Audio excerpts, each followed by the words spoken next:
काकू मी काही मदत करू का तुम्हाला?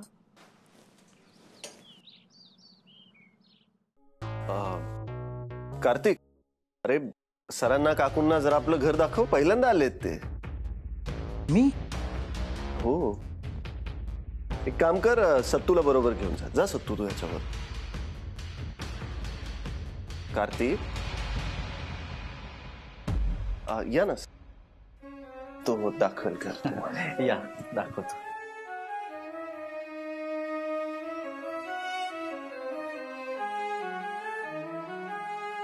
असू द्या.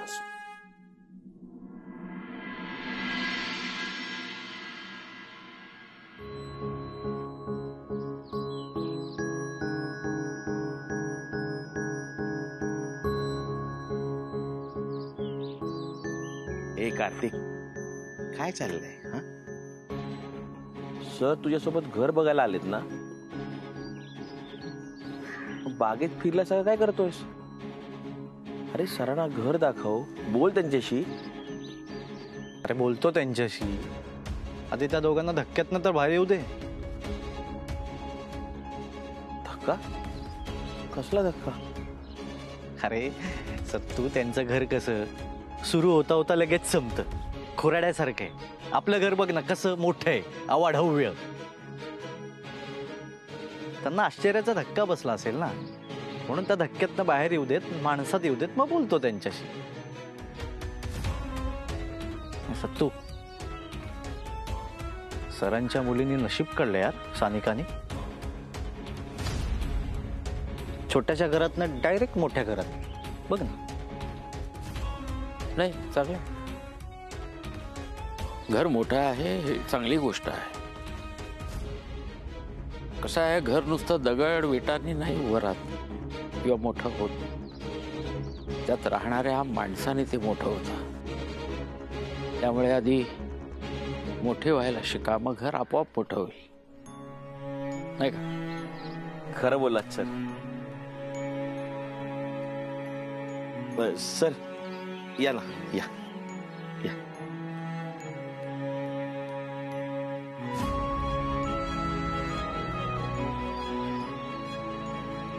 या.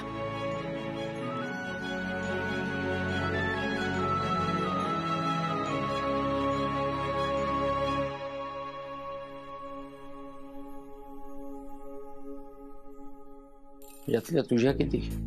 2. हा? मिळता मिळता राहिल्या. हा, तोंड काय बघतोयस? सरांना घर दाखव, चल. ए, मला जरा अर्जंट काम आठवलं, मी जरा जातो.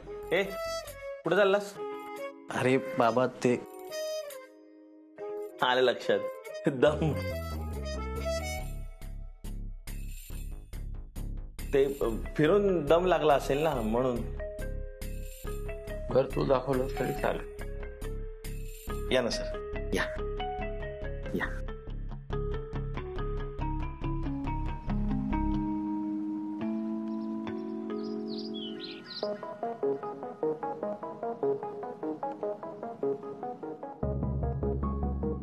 खोबरं खोवून देऊ का?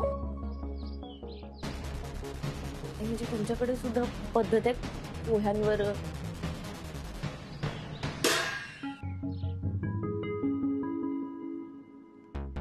लिंबू कापून देऊ?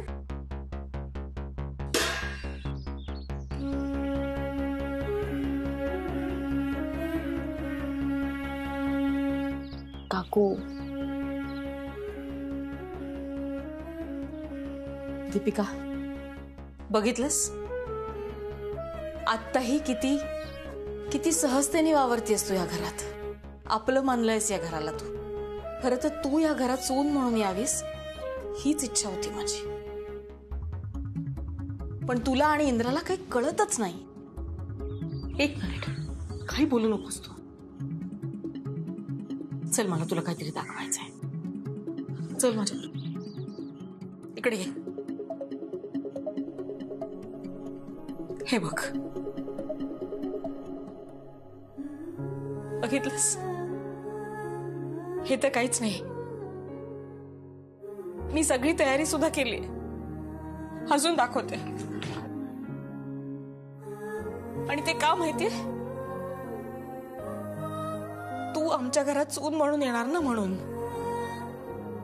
हे बघ, तुझ्यासाठी साड्या सुद्धा घेतल्यात. सगळी तयारी झाली आहे माझी. त्या दिवशी सुद्धा तुझा हात मागायला आले होते मी तुझ्या घरी इंद्रासाठी. पण तुला आणि इंद्राला माझी काही फिकीरच नाहीये. काकू प्लीज असं नका ना बोलू. का नको बोलू? सांग ना, का नको बोलू? अगं तुम्ही दुसऱ्यांसाठी काम करताय, करा ना, चांगली गोष्ट आहे. पण दुसऱ्यांचं भलं करता करता स्वतःचं नुकसान करून घेताय, स्वतःच्या प्रेमाची आहुती देताय, हेही लक्षात येत नाहीये का तुम्हा दोघांच्या? काकू आता आपल्या माणसांसाठी कधी काही करावं लागलं तर. अगं पण दुसऱ्यांचं भलं करताना स्वतःचं न भरून निघणारं नुकसान होतंय, हे लक्षात घ्या की. आई प्लीज शांत हो ना. तू एक शब्द बोलू नकोस. ते काही नाही, मी आता खाली जाणार आहे आणि देशपांडे सरांना सरळ तुम्हा दोघांबद्दल सांगून टाकणार आहे. अगं काकू प्लीज असं नका करू. हे बघा, ऑलरेडी ताई आणि कार्तिकच्या प्रकरणामुळे बाबांना खूप त्रास झालाय. ते आत्ताच हॉस्पिटलमधून परत आले. प्लीज हे सगळं कळलं ना तर त्यांना खूप त्रास होईल. प्लीज मी हात जोडते तुमच्या पुढे. प्लीज आत्ता बाबांना काही सांगू नका.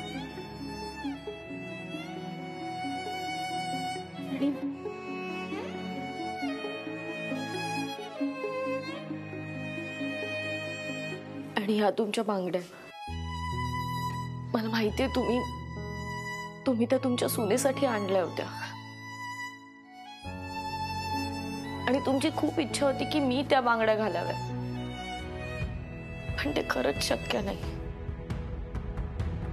सॉरी. थांब दीपिका.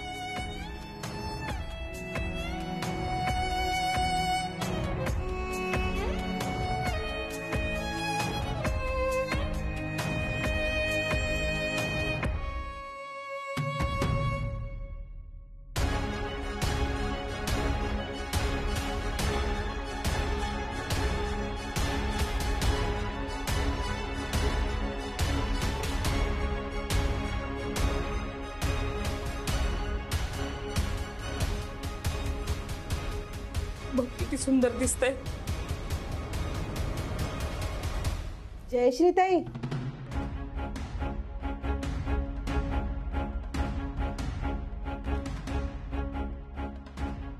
इंद्राजी फोटो.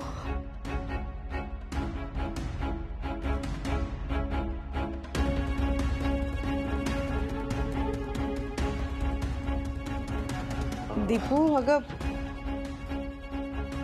बाबा खाली वाट बघतायत ना, आपल्याला बोलणी करायची आहे ना. चल. ऍक्च्युली आई घर दाखवत होती मॅडमना. अच्छा, पण ताई तुमचं घर खूप छान आहे.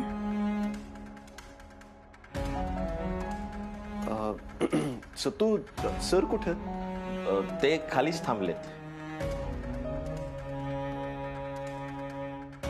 ठीक आहे, मग बोलणी करूया खाली जाऊ.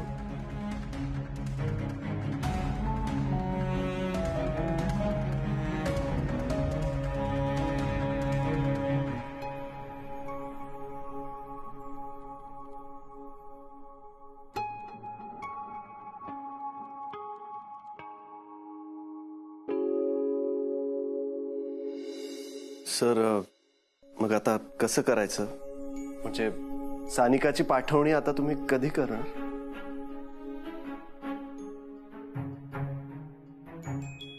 मला वाटतं सानिकाची जबाबदारी घेणारा म्हणजे तिचा नवरा कार्तिक इथं असायला हवा.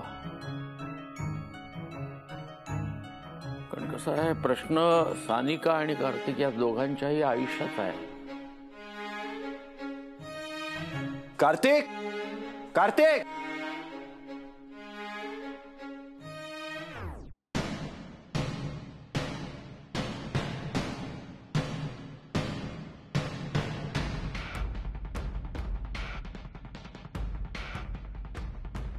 कुठे कार्तिक?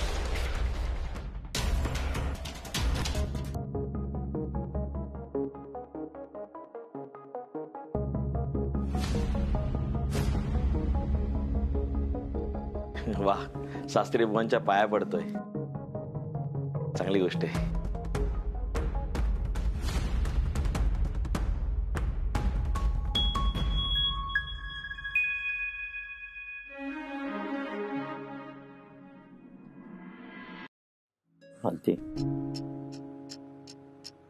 कार्तिक अत्यंत बेजबाबदार मुलगा आहे.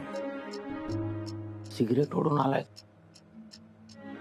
काय आवडलं काय या मुलामध्ये? काय माहिती, आता आपण तरी काय करू शकतो? आपली बाजूशी पडलीये, सानिकाच्या पोटात याचं बाळ वाढतंय. दोघांनी मिळून लग्न केलंय ना, मग निस्तरू दे आता त्यांना. पण आपलं सानिकाचे आई वडील म्हणून कर्तव्य पार पाडूया. झालं. काय झालं सर? काही नाही. सर, मला जरा तुमच्याशी बोलायचं आहे. बोला. सानिका आणि कार्तिकने एकमेकांची लग्न केलंय. त्यात सानिका प्रेग्नेंटही आहे. पण मला नाही वाटत या दोघांचं लग्न फार काळ टिकेल.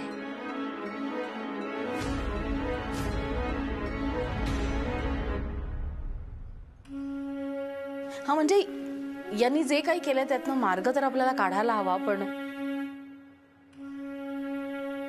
पण मला असं वाटतंय की हे दोघं एकमेकांबरोबर न राहिलेले बरे.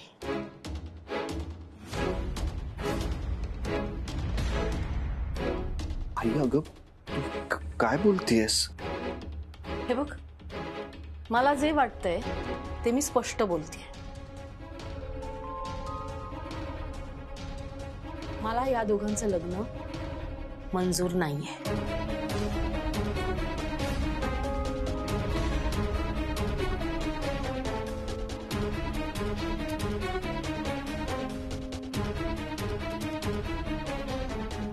काय झालं काकू? मी सांगतो ना. कार्तिक, दीपिका, तुलाही कळत नाहीये का? दोन प्रेम करणारी माणसं असं वागू शकतात? या दोघांमुळे इतरांना किती त्रास झालाय माहितीये ना तुला?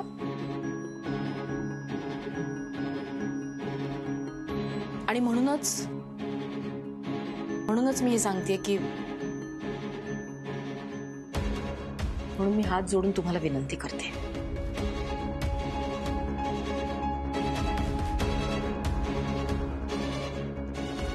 आई, आता असं करू नका.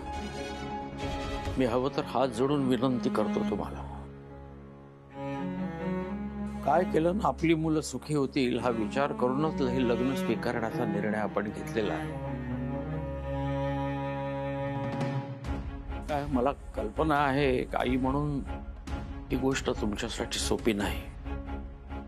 आणि साहजिकच तुमच्या सुनेच्या बाबतीत तुम्ही खूप काही स्वप्न पाहिली असतील. कसं आहे, आमच्यासाठी हे सगळं अविश्वसनीय आहे. मुलांनी आता आपल्या हातात काहीच ठेवलेलं नाही. आता तुमच्या मुलाचा अंश आमच्या सानिकाच्या पोटात वाढतोय. जर आपण इथेच थांबलो तर मी, ती सानिका, आमचं कुटुंब कसं काय बाहेर तोंड दाखवणार आहोत. दुसरं म्हणजे कार्तिक आणि सानिका हे दोघेही सुज्ञ आहेत. त्यामुळे ते दोघेही तयार असताना आपण त्यांना अडवणं हे चुकीचं आहे. म्हणजे काही साध्य होणार नाही त्यांना. आणि आता आपण त्यांना जर अडवलं तर ते आपलं ऐकतील असं वाटतंय तुम्हाला? पुन्हा एकदा बाप म्हणून मी हात जोडून विनंती करतो तुम्हाला. सर प्लीज प्लीज तुम्ही असे हात जोडू नका. आणि आई, मी तुझ्या मतांचा आदर करतो, तुझ्या निर्णयाचाही आदर करतो, पण आई, सानिका आणि कार्तिक यांनी आता परस्पर लग्न केलंय. आई सानिका आता गरोदर आहे. ह्या त्या दोघांची चूक आहे, मान्य आहे आई. पण आता एक कुटुंब म्हणून आपण त्यांच्या पाठीशी उभं राहणं ही आपली जबाबदारी आहे.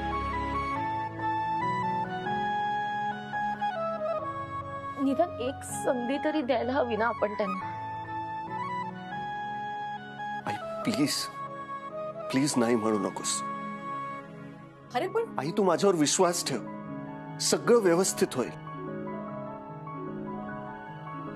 ठीक आहे, तुला जे वाटतंय ते तू कर. मला जे वाटतंय ते मी सांगितलं.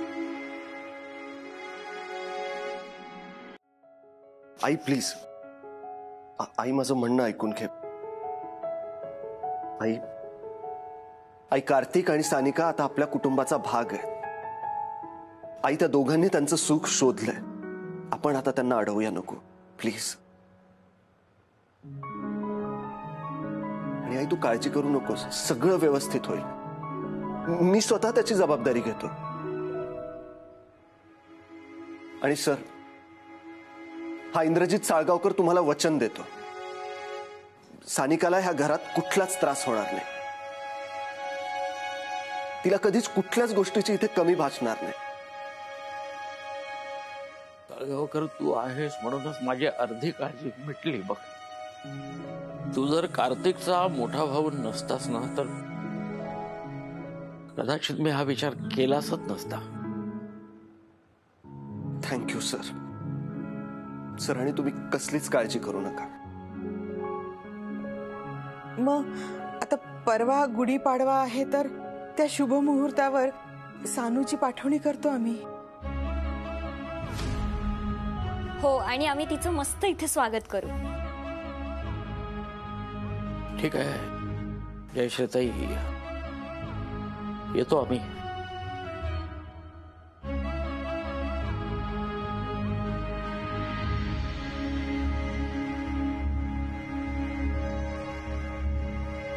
अरे बघत काय बसलाय? अरे चांगली बातमी आली आहे, तोंड गोड कर. कर कर, गे लवकर. अरे मॅडमचं तोंड गोड कर. अच्छा अच्छा, मी इथे म्हणून नाही बघत मी.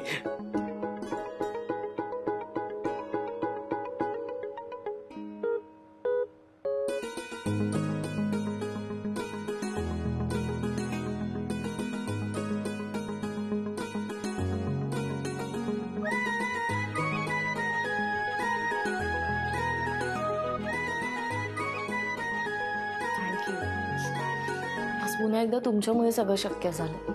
मी नाही मॅडम, आपण दोघे एकत्र होतो म्हणून हे सगळं सुरळीतपणे पार पडलं.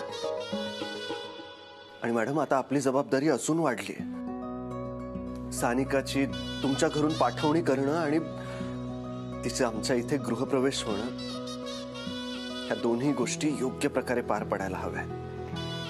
तुम्हीच आता म्हणालात ना की आपण दोघं एकत्र असू तर सगळं छानच होणार. तर मला खात्री आहे की ह्या पुढे सगळं छानच होणार. अगदी व्यवस्थित आणि छान.